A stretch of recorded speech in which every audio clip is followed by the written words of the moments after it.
Pessoal, vamos falar sobre a teoria de execução desses contratos, semana 6, dia 5. Alguns artigos a gente vai ver aí, certo? Então aqui o artigo 65, primeiro aqui, a gente vai ver aqui, ó, o primeiro a gente vai ver.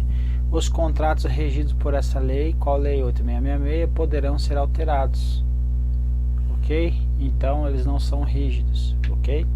Com as devidas justificativas nos seguintes casos: unilateralmente pela administração, quando houver modificação do projeto ou das especificações para melhor adequação técnica aos seus objetivos, ok? Então pode ocorrer então alteração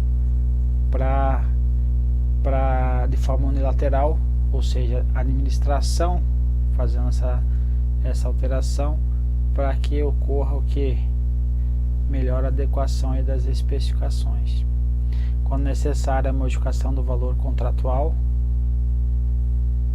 em decorrência de acréscimo ou diminuição de quantitativo do objeto nos limites permitidos por essa lei. Então o contrato ele pode aumentar um contrato dessa forma que quantitativamente até 25% para mais ou para menos, e no caso de obras poderá aumentar 55% aí para, deixa eu apagar aquela setinha ali e colocar uma porcentagem antes. Então pode para cima 50 e 25 para baixo no caso de obras, ok? Então pode alterar unilateralmente, ou seja, independente de anuência do contratado, eu posso trazer essas modificações. Essas primeiras modificações são chamadas de modificações qualitativas. Essa segunda aqui, acréscimo ou diminuição, supressão, são o que? Alterações quantitativas, perfeito? Olha só, tem que cuidar com essa alteração do objeto, porque o TCU vem trazendo esse alerta, ó. Em licitações de obras e serviços de engenharia, é necessária a elaboração do projeto básico adequado e atualizado, assim considerar que ele é aprovado com todos os elementos descritos no artigo 6º, inciso 9º da lei 8666. Então esse artigo 6º vai falar sobre o projeto básico, ok? Vai ter que se basear por estudos técnicos preliminares, ok? Constituindo prática ilegal o que? A revisão do projeto básico ou a elaboração do projeto executivo que transfigurem o objeto, ou seja, alterem o objeto, é proibido, ok? Originalmente contratado ou outro de natureza ou propósitos diversos. Ou seja, se eu fizesse isso, eu estaria o que? Transfigurando, eu estaria comprometendo um procedimento licitatório que ocorreu e agora estou mudando o objeto. Então eu não posso, tenho que tomar cuidado com isso. Artigo 67 ele vai falar sobre o acompanhamento e fiscalização.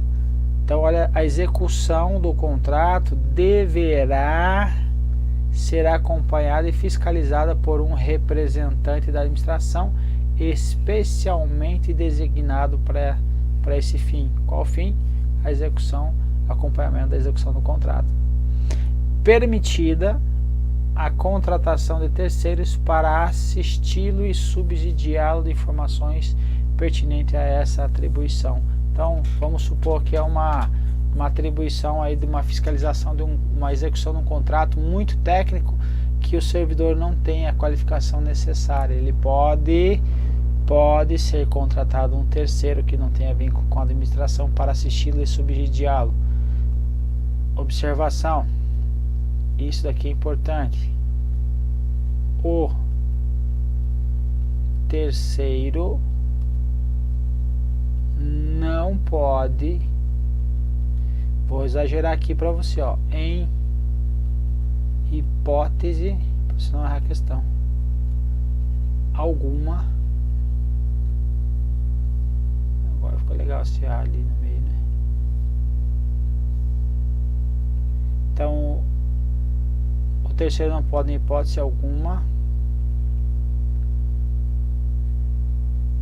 fiscalizar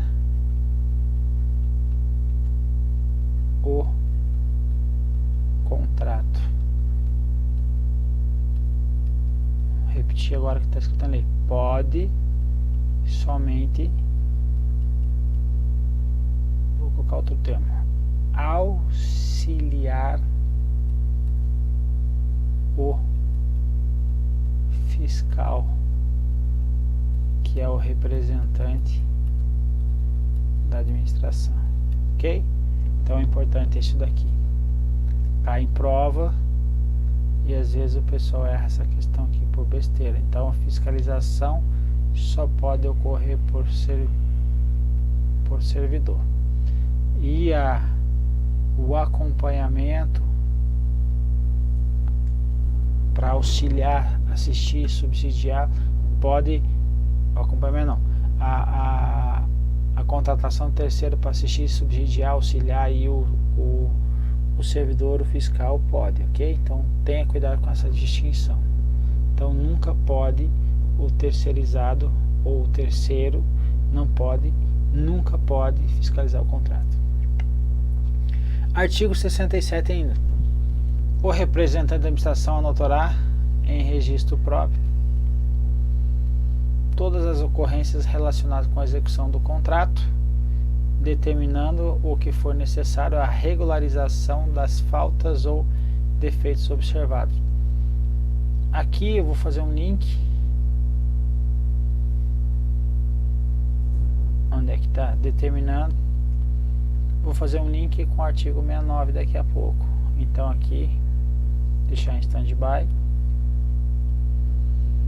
E vou falar aqui uma situação que ocorre muito aí com o pessoal que é fiscal, que se acha o Superman. Vou colocar aqui o fiscal somente acompanha e fiscaliza a execução do contrato. Ponto. O que eu quero dizer com isso? Que o fiscal não tem o poder, por exemplo, de suprimir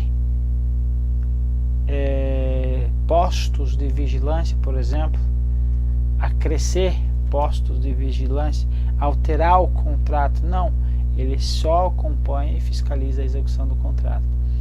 Tiver na execução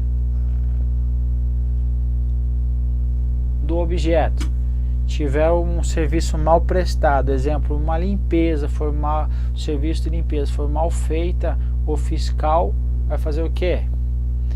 Aqui em amarelo, determinando que for necessária a regularização das faltas ou defeitos observados. Então, um exemplo, banheiro sujo, o fiscal vai chamar aí o preposto da empresa para que seja limpo o banheiro, perfeito? Porque ó, aqui embaixo, as decisões e providências que ultrapassem a competência do representante deverão ser solicitadas aos seus superiores. Então os fiscais normalmente, artigo 67, leem e apenas o parágrafo primeiro e param por aí. E aqui embaixo às vezes eles negligenciam. As decisões e providências que ultrapassem a competência do representante, ou seja, do fiscal, deverão ser solicitadas aos seus superiores. Então eles têm superiores. Então alguns fiscais, já constatei na prática, acho que eles são Superman, certo? Acho que eles não respondem a ninguém. Não, ó, tem superior, eles são apenas os representantes, ok? Em tempo hábil para adoção de medidas convenientes. Artigo 68. o contratado deverá manter preposto aceito pela administração. Então eu não posso ficar alterando preposto sem a devida autorização da administração. Não funciona dessa forma, ok? Então, para alterar preposto, eu preciso que seja submetido à apreciação aí o nome do novo preposto para que seja aceito pela administração, senão não pode. Então ele deve manter preposto aonde? No local da obra ou serviço. Então o fiscal, o preposto, representante agora da contratada, o preposto, ele deve estar aonde? No local, por exemplo, do serviço onde está sendo prestado. Então não pode ele estar ausente, não pode ele estar fora da repartição e o serviço sendo prestado, ok? Porque ele deve ser representado aí pelo preposto contratado. Aqui o link que eu falei lá, o artigo 67 lá, o contratado é obrigado a reparar e corrigir, remover, reconstruir ou substituir as suas expensas no total ou em parte o objeto do contrato que se verifique em vícios, defeitos ou incorreções resultantes da execução ou de materiais empregados. Então, quem vai fazer esse meio de campo? Olha aqui, ó, artigo 67, parágrafo 1º, vai falar que o fiscal vai determinar o que for necessário a regularização das faltas ou defeitos observados. Determinar quem? Ao contratado. Ele é obrigado a reparar, corrigir, reconstruir, substituir as suas expensas, total em parte, objeto do contrato, ok? Então, uma limpeza mal feita, o contratado vai ser notificado pelo fiscal para que ocorra aí as suas expensas, a reparação aí do objeto que foi constatado o vício, incorreção aí na execução. Artigo 70. O contratado é responsável pelos danos causados diretamente à administração ou a terceiros decorrentes de sua culpa ou dolo. Então, tem culpa ou dolo, vai responder pelos danos na execução do contrato, porque ele é o responsável. Ele é o responsável pela execução do contrato, ele é responsável então pelos danos causados diretamente à execução aí, decorrente aí da execução do contrato, ok? Então, se for da execução do contrato, a responsabilidade dele, ele vai responder pelos danos. Não vai excluir a responsabilidade dele, então não vai excluir ou não vai reduzir essa responsabilidade à fiscalização ou acompanhamento pelo interessado. Ou seja, a administração nomeou um fiscal, esse fiscal está fiscalizando e o contratado causou um dano. Não vai mitigar a fiscalização, não vai mitigar essa responsabilidade aí do contratado, segundo a lei, ok? Artigo 71.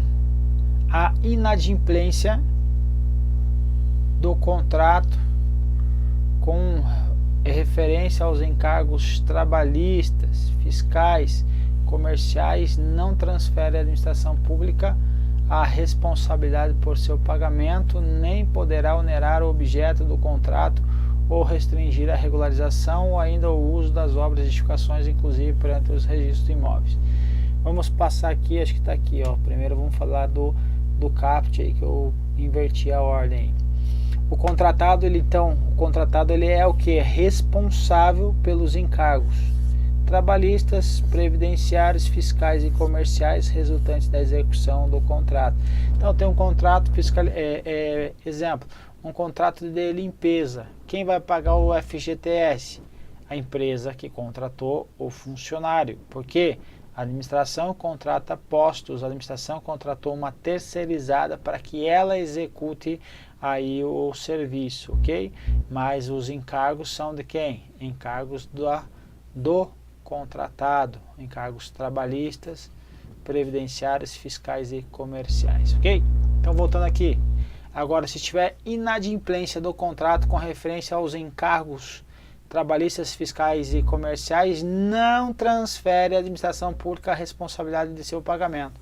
Essa aqui é a minha regra. Nem poderá onerar o objeto do contrato ou restringir a regularização ou ainda o uso de obras e edificações, inclusive perante o registro de imóveis. Ou seja, construiu um prédio novo aí pro órgão. Após o término da obra, foi verificado que a contratada ela estava com inadimplência de encargos trabalhistas, estava com a FGTS do povo tudo atrasado.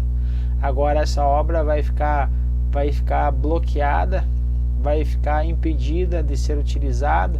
Não pode ser. Então o uso das obras e edificações não podem ser obstados aí por causa de inadimplência de encargos trabalhistas pelo contratado. Então ele é responsável por isso e não transfere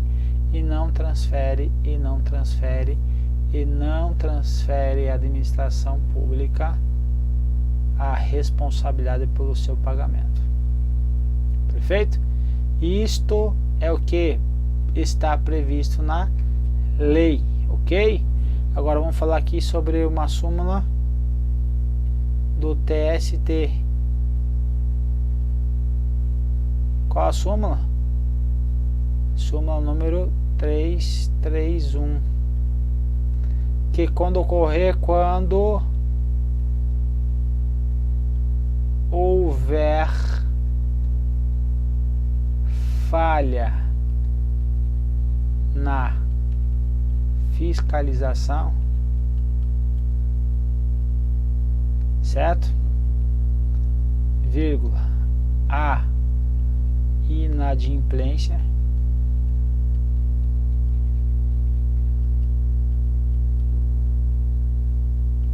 de encargos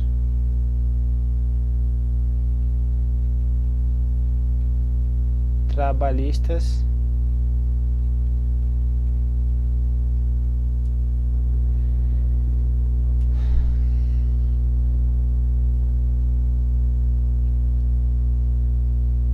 a União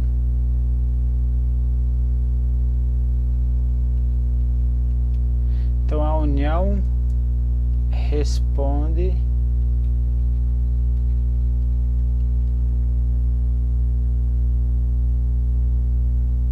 o que? Subsidiariamente. Vamos por aqui.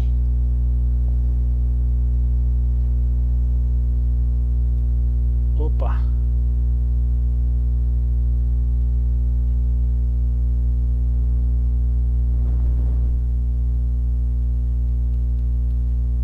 Por assim. Pronto. Quanto à inadimplência de encargos trabalhistas, a União responde subsidiariamente. O que significa subsidiariamente?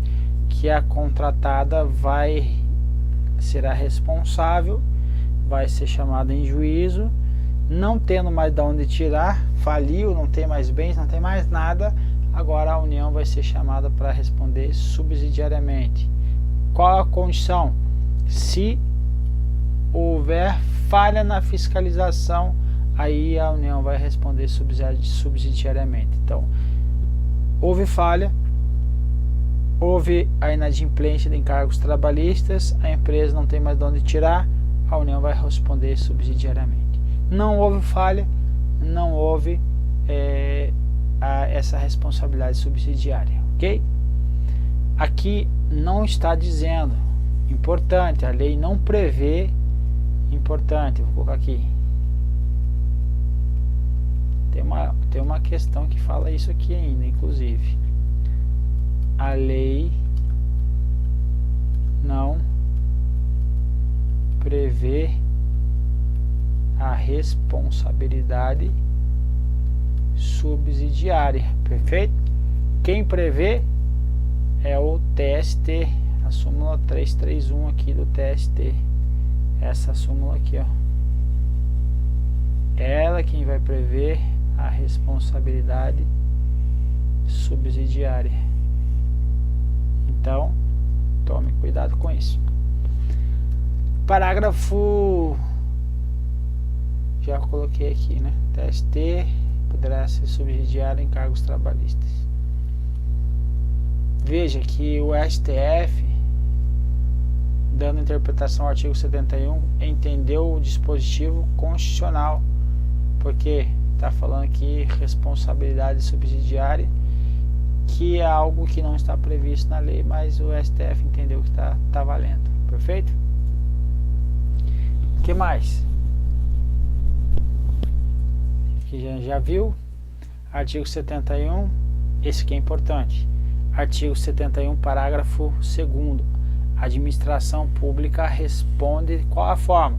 Solidariamente, ou seja, junto com a contratada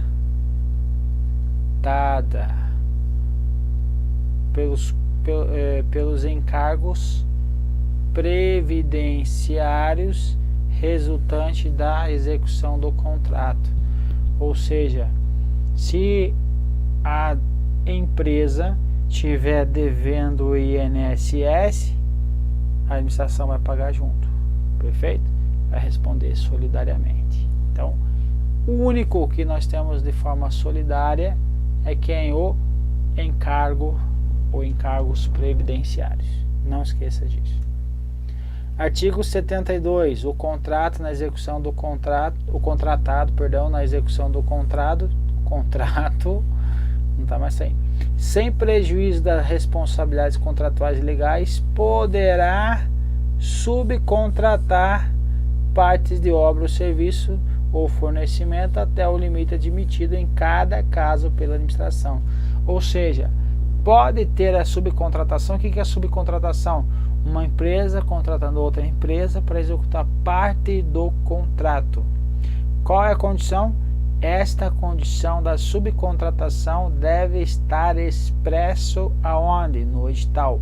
Se não tiver expresso essa possibilidade de subcontratação, ela está proibida. Perfeito? Por que existe a subcontratação? Imagina uma empresa de eventos, certo? Contratada, lá tem eventos, ela tem objeto, locação ou transporte de servidor, tem coffee break, jantar, almoço, hotel, pousada, estadia, etc. Tal. Tudo isso.